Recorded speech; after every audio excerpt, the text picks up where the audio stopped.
Here's your daily updates. Newsman Dennis Daily offers his take on the events of the day in another daily video blog.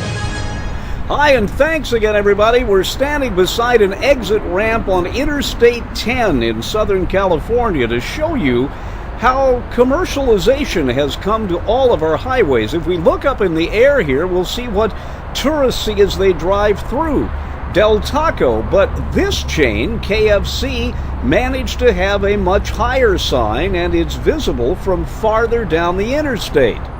But there was a time before the proliferation of KFC and Taco Bell and Wendy's and Burger King and McDonald's and Subway and all the others you see along the highways.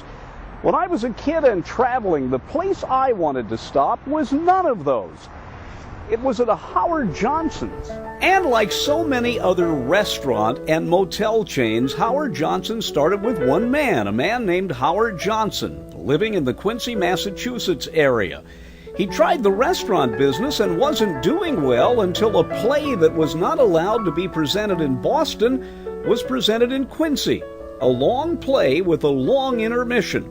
People walked out during the intermission to see if they could get something to eat, and Howard Johnson's restaurant was right across the street. By the 1940s, Johnson had gotten the franchise to put his restaurants on the newly opened Pennsylvania Turnpike.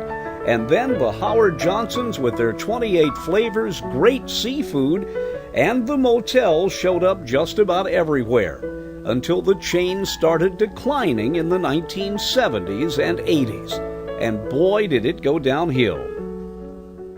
As a matter of fact, when the leases came up on the Pennsylvania Turnpike for those original Howard Johnsons, they weren't renewed. The truckers and the tourists were calling them chew and chokes. What a sad end to a grand American food tradition. From somewhere along Interstate 10, I'm Dennis Daily with your daily news update.